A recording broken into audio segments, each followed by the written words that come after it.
दोस्तों, आइए आज हम लोग फिर अपने करंट अफेयर सीरीज़ को आगे बढ़ाते हुए आज के एक इम्पॉर्टेंट आर्टिकल्स को डिस्कस करते हैं। जैसा कि आप लोग 2-3 दिनों से एक न्यूज़ सुन रहे होंगे कि यूएस ने पेटेंट वेवर पे अपनी सहमति जाहिर कर दी है कि वो अब अपने वैक्सीन पेटेंट वेवर को डिस्क्लोज करने के लिए रेडी है। लेकिन इसमें अभी भी कुछ चैलेंजेज और इशू हैं जिसके बारे में आज के एडिटोरियल में डिस्कस किया गया है एक बहुत ही बड़े एपिडेमियोलॉजिस्ट और डॉक्टर के द्वारा, के श्रीनाथ रेड्डी। इन्होंने इसमें बहुत कॉम्प्रिहेंसिवली वैक्सीन पेटेंट वेवर से रिलेटेड इशू को डिस्कस किया है। तो हम लोग इसे देखते हैं। इसमें एक्चुअली इन्होंने 3-4 पॉइंट में कैटेगराइज करके इसे डिस्कस किया गया है। फर्स्ट कि इसमें क्या क्या चैलेंजेज है, फिर जो पेटेंट वेवर के क्रिटिक्स हैं वो क्या रीज़न दे रहे हैं, और उससे इन्होंने 1 बाय 1 करके हॉलो बताया है कि वो ज़्यादा वर्थ इट नहीं है उनका रीज़न। और उसके बाद इन्होंने बताया किस तरह चाइना के लाइन पर इस तरह सेफगार्ड किया जा सकता है। उसके बाद इन्होंने यूएस प्रेसिडेंट जो बिडेन का कंपेयर सेकेंड वर्ल्ड वार में फ्रैंकलिन डी रूजवेल्ट से किया है कि अगर ये बिडेन अभी कॉन्सेंसस बनाने में सफल रहते हैं तो ये उस टाइम उनके लीडरशिप के इक्वल स्टेप इनका माना गया। तो आइए हम लोग स्टार्टिंग से शुरू करते हैं। तो यहाँ जैसा कि न्यूज़ में था, the decision of the president Biden to support India and South Africa proposal. तो अभी एक्चुअली ये प्रपोजल इंडिया और साउथ अफ्रीका के द्वारा पुट किया गया था कि पेटेंट वेब प्रोटेक्शन टेक्नोलॉजी को वेब ऑफ किया जाए। एक्चुअली WTO में एक ट्रिम्स एग्रीमेंट दोहा एग्रीमेंट हुआ जिसमें trade related intellectual property right से रिलेटेड है कि कोई भी कंपनी जो उसे इनोवेट करेगी तो उसके पास कुछ सर्टेन पीरियड्स के लिए वो सिर्फ उसी कंपनी को बनाने का राइट्स होगा। तो उससे रिलेटेड वो WTO में अब डिसाइड किया जा सकता है। अब उससे वेब देने के लिए भी WTO के थ्रू ही वो प्रोसेस होगा। तो अभी यूएस प्रेसिडेंट के इस डिसीजन के बाद एक कैटलिस्ट का काम किया है पेटेंट वेबर। स्टार्टिंग में जितने भी हायर इकोनॉमी एडवांस कंट्रीज थे वो इसके अपोज में थे, लेकिन अमेरिका प्रेसिडेंट के डिसीजन के बाद अभी रसिया और फ्रांस जैसे कुछ कंट्री ने भी इसके सपोर्ट में अपना डिक्लेरेशन दिया अभी भी। लेकिन कुछ कंट्री हैं जैसे जर्मनी ने अपना वॉइस इसके अगेंस्ट में रेज किया है। तो और सबसे बड़ी बात है WTO में कोई भी डिसीजन कॉन्सेंसस पे बेस्ड होता है, ना कि वोटिंग पे। सो मिनिमम 60 कंट्री का प्रपोजल तो इसमें इसके लिए चाहिए। तो अभी जैसे स्टार्टिंग में country like US, UK, European Union, Switzerland, Australia, Japan, इन लोगों ने भी इसका अगेंस्ट किया था, लेकिन अब धीरे धीरे ये लोग पेटेंट वेवर के फेवर में अपना आ रहे हैं। तो उसी तरह इसमें एक एक्सचेंज नाम नॉर्वे है। नॉर्वे जनरली पब्लिक हेल्थ से रिलेटेड इशू में सपोर्ट में होता है, इक्वलिटी के सपोर्ट में, लेकिन इसमें ये पेटेंट वेवर के अगेंस्ट में था। तो इस तरह और जितने भी फार्मास्यूटिकल इंडस्ट्री हैं उनकी भी लॉबी अपना इसको इसके अगेंस्ट में अपना वर्क कर रही है। अभी इसमें हाल ही में आपने एक नाम सुना होगा, माइक्रोसॉफ्ट के CEO जो थे बिल गेट्स, जिन्होंने पेटेंट वेवर के खिलाफ में बयान दिया था। उन्होंने बोला कि पेटेंट वेवर नहीं देना चाहिए, ये सही नहीं है। तो फिर सोशल मीडिया या पब्लिक प्लेटफॉर्म पर उन्हें बहुत क्रिटिसिज्म झेलना पड़ा, जिसके बाद उन्होंने ये आप यहाँ देख सकते हैं कि Bill Gates was student in the position to patent waiver for vaccine just drawing ire from the public health community for his instance. तो इस तरह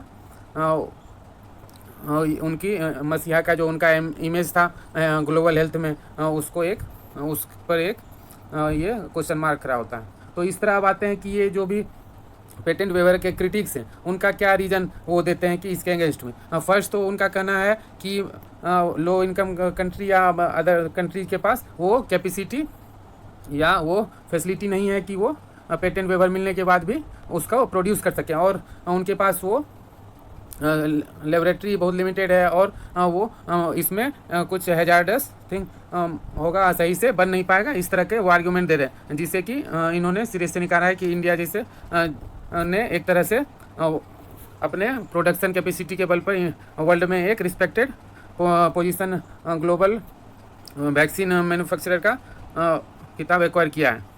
इंडिया को global pharmacy of the world भी कहा जाता है। तो इस उसके बाद एक और आर्गूमेंट है, क्रिटिक्स देते हैं कि पेटेंट वेबर की जगह कंपलसरी लाइसेंसिंग कर दिया जाए।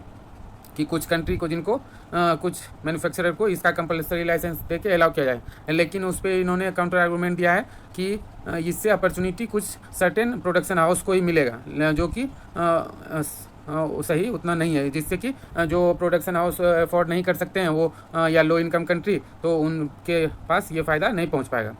तो इस तरह करके और 2-3 क्रिटिक्स, जैसे एक है कि no evidence that extra capacity exist for producing vaccine outside of firm.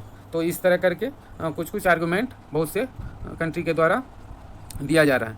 तो उसके काउंटर आर्गूमेंट को उन्होंने उसके काउंटर में यहाँ पर कुछ अपना आर्गूमेंट दिया है। और यहाँ पर इन्होंने इंडिया का फार्मा सेक्टर में किस तरह इंडिया ने 1970 से प्रोडक्ट पेटेंटिंग से अभी 2005 में प्रोसेस पेटेंटिंग तक का अपना जर्नी किया, और एक मच रिस्पेक्टेड प्लेस फार्मेसी के वर्ल्ड में इंडिया का भी है। तो यहाँ पर इन्होंने इस चीज़ को डिस्कस किया है। उसके बाद एक और सबसे बड़ा आर्गूमेंट अभी आ रहा है कि जितने भी कंपनी हैं तो उनमें कहा जा रहा है कि उनके इनोवेशन और इन्वेस्टमेंट के लिए ये नेसेसरी है, इनोवेशन और इन्वेस्टमेंट के लिए ये फाइनेंशियली रिवार्ड और इंसेंटिवाइज किया जाए उन कंपनी को जिन्होंने अपने रिसर्च के लिए इतना उसमें मनी इन्वेस्टमेंट करते हैं, टाइम इन्वेस्ट करते हैं, तो उन्हें इस तरह पेटेंट वेवर करके पनिश ना करके रिवार्ड किया जाए। तो इसके लिए यहाँ पर ये काउंटर आर्गूमेंट दे रहे हैं कि कंपल्सरी लाइसेंसिंग के बाद भी 22 patent restriction royalties are to be paid to original innovator and patent holder. तो इसमें इन्होंने काउंटर आर्गूमेंट दिया है कि उन्हें जिन कंपनी ने ओरिजिनली इनोवेट किया है तो उन्हें अगर ये पेटेंट वेवर के बाद भी जो ओरिजिनल इसके इनोवेटर हैं तो उन्हें रॉयल्टी मिलती है। तो इस तरह ये लॉजिक देना कि उन्हें लॉस होगा, ये फैक्ट पर बेस्ड नहीं है। तो इस पर इन्होंने और 2-3 कंपनी का अभी डाटा दिया है, जैसे पिफजीर और मॉडर्ना, 2 कंपनी का, जिसमें इन्होंने बताया कि किस तरह ये इन कंपनियों ने अभी फर्स्ट क्वार्टर में $3.5 बिलियन का रेवेन्यू अर्न किया है। उसी तरह मॉडर्ना ने $18.4 बिलियन का सेल एक्सपेक्ट किया है। तो इस तरह इन्हें इनफ इंसेंटिव मिल चुका है। तो the incentive to product profit is very strong indeed. तो इन्होंने भी इस बात को सपोर्ट किया है कि हाँ, जो ओरिजिनली इनोवेट जिन्होंने किया है तो उन्हें बिल्कुल प्रॉफिट और इंसेंटिव मिलना चाहिए कि उन्हें आगे रिसर्च के लिए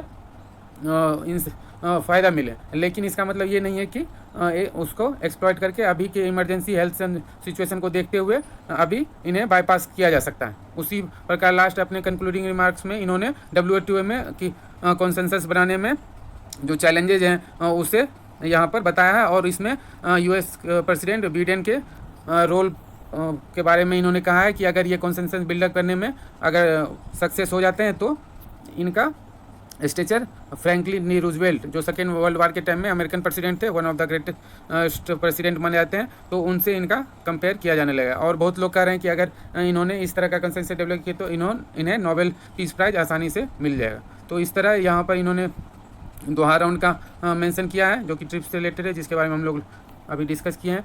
तो यहाँ पर इन्होंने इस तरह कहा है कि पब्लिक हेल्थ इमरजेंसी और नेशनल गवर्नमेंट कंपनी इस तरह हाई टाइम है कि इसे अलाउ करे और अपने